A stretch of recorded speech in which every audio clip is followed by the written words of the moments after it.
Hello, everyone, and welcome to the Dynamite channel. I'm Chipper. I'm Romina. Today we'll be covering episode 1129 of One Piece.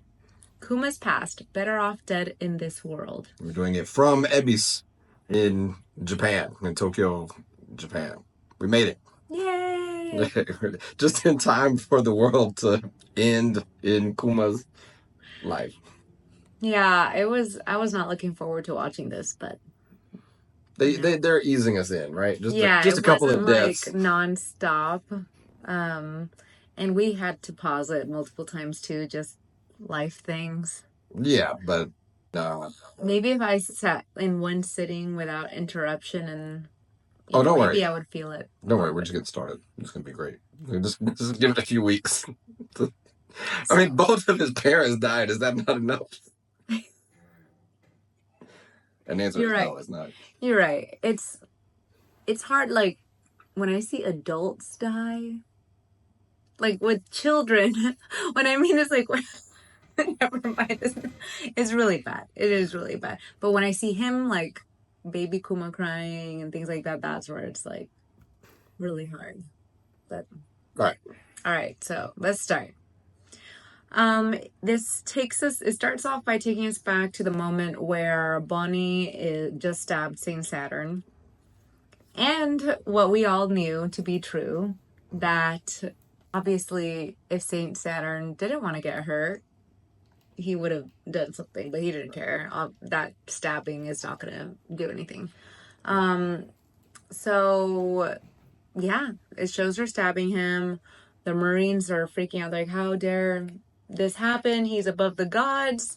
And then, I don't know what this power is, but Saturn, like, with his red eyes, just, like, blasts through Bonnie and Sanji as he tries to go help her while also healing himself.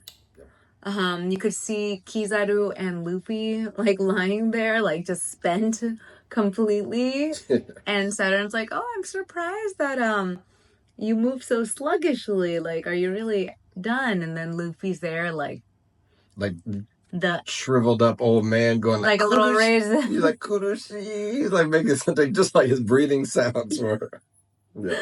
And then Saturn tries to, I guess, I don't know, kill if he wanted to kill him, but he tries to attack him. Yeah. And then luckily Frankie comes out and takes him away.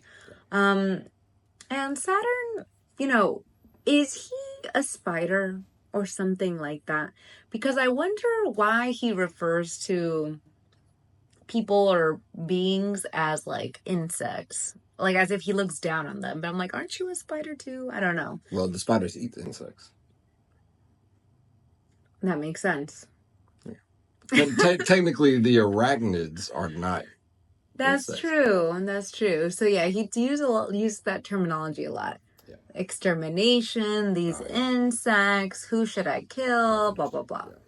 Yeah. And then he says something which I really, I wanted to remember is, why do humans always want to do what is forbidden? And then he, like, brings out this power, this, like, I call it the blue flare that just, like, encapsulates and covers everyone and, like, weighs them down and they can't even move. Yeah. And then Vegapunk is like, if it's not science, it must be a devil fruit power.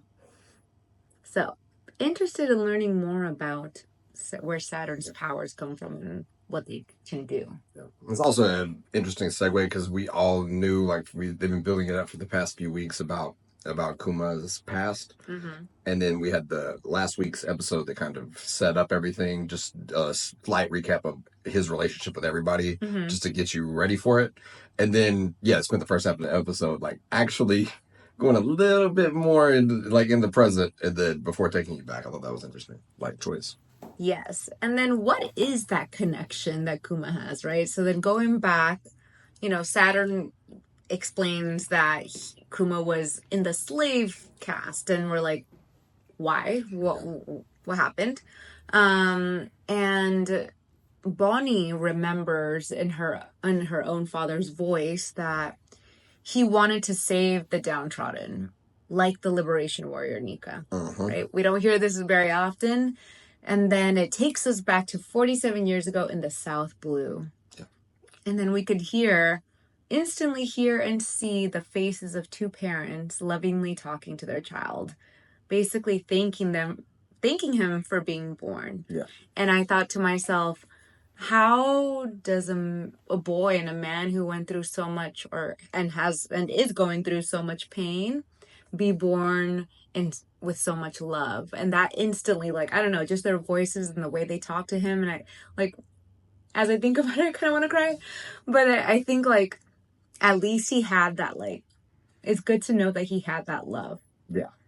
So, already, yeah, this was a hard one. Yeah.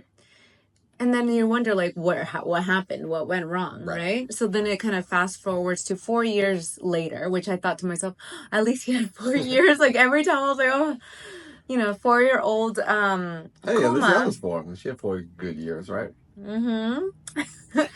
And then we see what happens? The doctor. Well, we saw the doctor in the beginning, right? Where Kuma's dad's like, please, like, about his blood. And then the doctor's like, don't worry, I won't say anything, right? The Buccaneer blood, right? Cut to 4 years later, the doctor's like running and he says, oh no, the government minions have arrived. They went to the hospital and then boom, they like kick him in and they take him. And the dad tries to save the wife and Kuma, and they were like, nope. They put them all in shackles and basically enslave all of them. Yeah. So yeah. Yeah, the end of the happy family. And then the mom said something to him, right? Like when she was leaving, which ended up being the last words that she spoke to him, right? Because after she was taken away, what did she say? Something uplifting. It'll come back. But yeah, there was and then she didn't make it, right? She didn't make it through that. So, well, it shows a little bit about his experience so the three of them get separated. And then it shows Kuma as a slave carrying things. His master is whipping him, and obviously it's a horrible experience. And then he finally sees his dad. And then his dad asks, like, how have you been? How are you doing? And he lies to his dad to just not make him more sad and says, oh, luckily, I got lucky and he's really nice. And then he asks about his mom, and that's where his dad tells him that. And that's where I realized that the title of the episode, the mother is dead. She's better off that way. They start crying. Dad brings up Nika again. Oh, that was interesting. We actually got some color into a little more of Nika's characteristics. Yes. He mentioned that he's always laughing. Yes. Drums of Liberation are canon now. Like, not just in the sound, but they're actually there. Well, and I also wonder how many cultures like knew about Nika and passed that down. So he said that's passed on from our heritage, the Buccaneer heritage. Like you said, makes people smile. And then he starts dancing and like making his son laugh. And that's when I write, the Celestial Dragon Master shoots his dad dead. Yeah. After those few moments. Yeah. Brief reprieve of happiness. Yeah. During slavery. By a lifetime of sadness. Yeah. Which is basically where it cuts to the years later and with this like gladiator like tournament. And they notice that their slave escaped and they send the other slaves. And now we finally learn who those other people were that were attacking him. When he was crying, when Kuma was crying in that memory. It was just other slaves who just said, if you run away, we're all going to get killed. Like, and then in that moment, in that saddest, hardest moment, like or hopeless. Hardest memory, is when we see young Ivankov. And when I hear that voice, I'm just like, and then it says that Ivankov and Ginny are slaves. Yeah. But I've always felt like whenever Ivankov speaks, just how they spoke as a child in this moment, like there's so much hope, there's so much strength. So it really felt like a liberation. Even at that time. Like, you hear them, and it says they're slaves, right? Yeah. But you hear him saying, I'm here, like, I've got a great plan. Like, are you done? Are you done living this life, basically? It's also, now that you mention that, like when they always give everybody's title and then the name of the person and stuff. Ivankov had a huge like name, but it just had slave like a little bitty like slave on both of theirs on his end, and he said like or on both of theirs, and like I thought that was interesting that they, sometimes they just maybe do it for space, but it also kind of shows that like it wasn't their whole personality.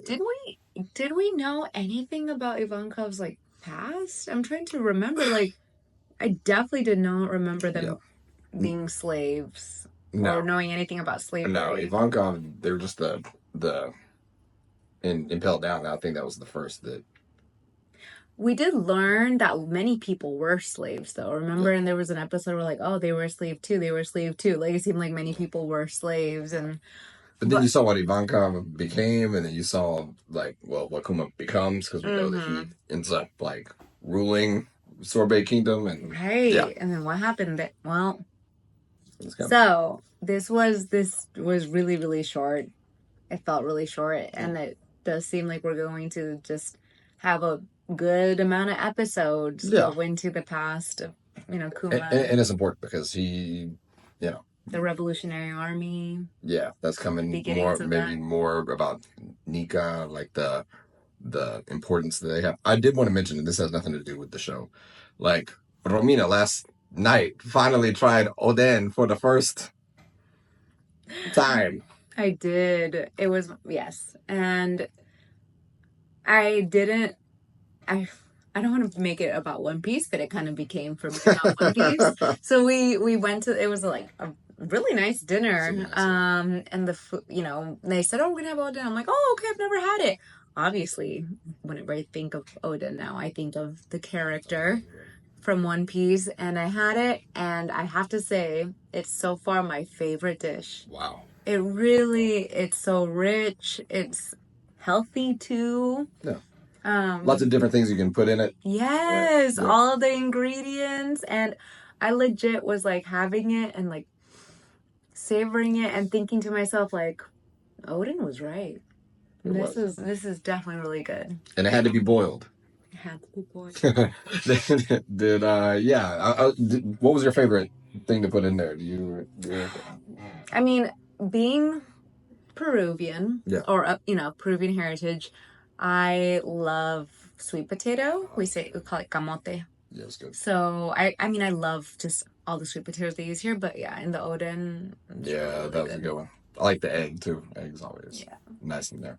But yeah, anything else? It is a pretty short episode. They're just getting us ready. Like, here we go. We're going to go into Kuma's life and then probably into Bonnie's life after that and their connection and all that. So it's just kind of setting us up, getting us on that roadway. The first couple, it took 2 or 3 weeks of preparation just to get here.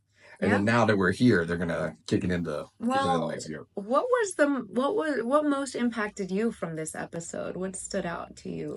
Well, you start seeing a little bit of Kuma's personality, his kindness that he had, but you can see now that it came from his parents. Both of his parents were like that. So even when he's possessed, when he's like being controlled by everyone, he has that inner like humanity still, like in spite of everything that's going on. And it was cool to be able to see like where that came from, the origin of some of those the personality traits that he has.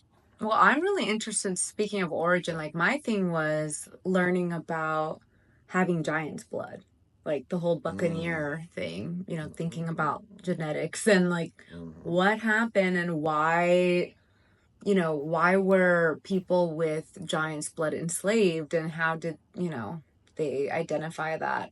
Yeah, you might be barking up the right tree there. I'm really interested. So that really, Good. All right, so that's all for this episode, y'all. We will be in Japan for the next 2 or 3 episodes, I think, afterwards. So we will see y'all next time. Have a good day, have a good week, and we'll see y'all next time for episode 1130. Yes. What is this called? A History Erased. God Valley of Despair. See y'all then. Peace.